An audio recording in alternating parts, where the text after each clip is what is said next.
हमारी संस्कृति, हमारे संस्कार सदा रहे हमारे साथ। सब्सक्राइब करें हमारे चैनल जेके रिलीजियस को। कर्तव्य पालन का महत्व। निष्काम कर्म।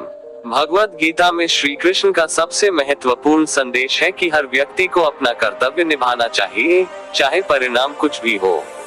श्री कृष्ण ने अर्जुन को यह समझाया कि हर व्यक्ति का अधिकार केवल कर्म करने में है, न कि उसके परिणाम में। उन्होंने कहा, कर्मण्येवाधिकारस्ते मा फलेषु कदाचन, यानी हमें केवल अपने कर्म पर ध्यान केंद्रित करना चाहिए और फल की चिंता छोड़ देनी चाहिए। इसका अर्थ है कि हमें स्वार्थ और व्यक्तिगत लाभ से मुक्त होकर निष्काम भाव से कर्म करना चाहिए। ऐसा करने से हमारे मन को शांति मिलेगी और हम जीवन के हर पहलू को बेहतर तरीके से समझ पाएंगे। ज्ञान और अविनाशिता। अजर अमर आत्मा। श्री कृष्ण ने गीता में आत्मा के अमर और अविनाशी होने का ज्ञान अर्जुन को दिया। उन्होंने बताया कि आत्मा कभी नष्ट नहीं होती, ये शरीर का त्याग करती है और नए शरीर में प्रवेश करती है, जैसे व्यक्ति पुराने कपड़े छोड़कर नए कपड़े धारण करता है। इस उपदेश का अर्थ है कि मृत्यु केवल शरीर की होती है, आत्मा अमर है। आत्मा के इस ज्ञान से व्यक्ति को मृत्यु का भय समाप्त हो जाता है और उसे जीवन के मर्म को समझने में सहायता मिलती है। दुख में समानता का भाव। समत्व योग। श्री कृष्ण ने जीवन में समानता की महत्ता समझाई। उन्होंने कहा कि सच्चा योगी वही है जो सुख दुख, लाभ हानि, जीत हार में समानता का भाव रखता है। जो व्यक्ति इन दोनों स्थितियों में सम रहता है, वह योगी कहलाने योग्य है। समानता का ये दृष्टिकोण जीवन में संतुलन बनाए रखने में सहायक होता है। गीता के अनुसार वास्तविक संतोष तभी आता है जब हम बाहरी परिस्थितियों के बावजूद अपनी आंतरिक शांति को बनाए रखते हैं। अहंकार का त्याग। अहंकारहीनता। अहंकार इंसान की सबसे बड़ी बाधा है, जो उसे सत्य से दूर रखता है। श्री कृष्ण ने कहा कि व्यक्ति को अपने अहंकार का त्याग करना चाहिए। अहंकार व्यक्ति को ये सोचने पर मजबूर करता है कि सब कुछ वही कर रहा है, जबकि वास्तव में ईश्वर ही सभी कार्यों का संचालन करता है। अहंकार का त्याग कर व्यक्ति को ये समझना चाहिए कि वह केवल एक निमित्त मात्र है और ईश्वर ही करता है। ये समझना व्यक्ति को सच्चे आनंद और संतोष का अनुभव कराता है। भक्ति और समर्पण का मार्ग। भक्ति योग। श्री कृष्ण कहते हैं कि जो भी व्यक्ति उन्हें संपूर्ण समर्पण और श्रद्धा के साथ भजता है, वह उनके सबसे प्रिय होता है। भक्ति योग का अर्थ है कि हम अपने सभी कार्यों को भगवान को समर्पित कर दें और उन्हें प्रेम पूर्वक स्मरण करें।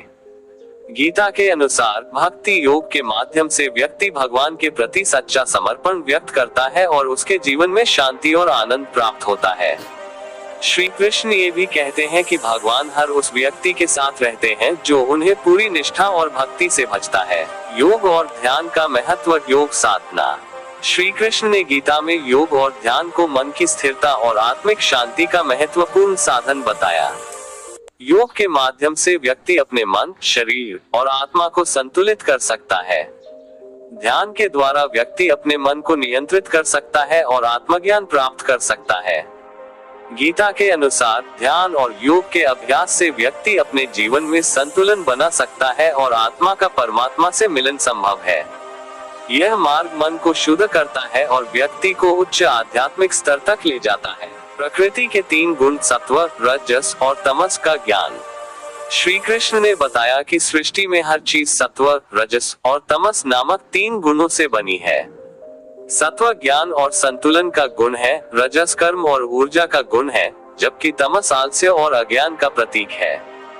हर व्यक्ति में ये तीनों गुण अलग अलग मात्रा में मौजूद होते हैं और इन गुणों का संतुलन ही व्यक्ति की प्रवृत्ति को निर्धारित करता है। गीता में बताया गया है कि सत्व गुण की प्रधानता व्यक्ति को शांति और सुख की ओर ले जाती है। इन गुणों का सही ज्ञान प्राप्त करके हम अपनी आत्मा को शुद्ध कर सकते हैं और संतुलन बना सकते हैं। समर्पण भाव। ईश्वर को समर्पण। भगवद गीता में श्री कृष्ण कहते हैं कि जो कुछ भी हमारे पास है, वह ईश्वर का दिया हुआ है और इसलिए हमें उसे पूर्ण समर्पण भाव से अपनाना चाहिए। जीवन में समर्पण का ये भाव व्यक्ति को चिंता, मोह और लोभ से मुक्त करता है। ये समझना आवश्यक है कि संसार की हर वस्तु और व्यक्ति ईश्वर का ही एक रूप है और इसलिए हमें हर चीज में ईश्वर का दर्शन करना चाहिए। इस भाव से व्यक्ति को मानसिक और आत्मिक शांति प्राप्त होती है। मोह माया का त्याग। वैराग्य। गीता में श्री कृष्ण ने मोह और माया को त्यागने का संदेश दिया है। मोह और माया व्यक्ति को संसार में उलझाए रखते हैं और उसे सच्चे आत्मज्ञान से दूर कर देते हैं। श्री कृष्ण ने बताया कि आत्मा को पहचानने के लिए मोह माया का त्याग करना आवश्यक है। मोह माया के त्याग से व्यक्ति संसार के बंधनों से मुक्त होता है और मोक्ष प्राप्त करता है। गीता के अनुसार जो व्यक्ति मोह से मुक्त होकर अपने सच्चे स्वरूप को पहचानता है, वही वास्तविक स्वतंत्रता प्राप्त करता है। स्वयं पर विश्वास और आत्मबल का महत्व। भगवद गीता में श्री कृष्ण ने ये भी कहा कि व्यक्ति को स्वयं पर विश्वास और आत्मबल रखना चाहिए। उन्होंने अर्जुन को समझाया कि अपने आत्मबल के सहारे ही वह अपने सभी संदेहों को समाप्त कर सकता है और कठिनाइयों को पार कर सकता है। आत्मबल का अर्थ है कि व्यक्ति को अपनी शक्तियों और सामर्थ्य पर विश्वास रखना चाहिए।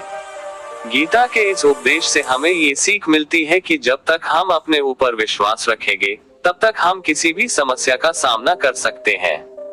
इन उपदेशों में से प्रत्येक व्यक्ति के जीवन में गहरी समझ और आत्म साक्षात्कार की ओर ले जाने का मार्ग दिखाता है। भगवद गीता के ये उपदेश हमें न केवल आत्मिक और मानसिक रूप से सशक्त बनाते हैं, बल्कि हमें जीवन के वास्तविक उद्देश्य का बोध भी कराते हैं।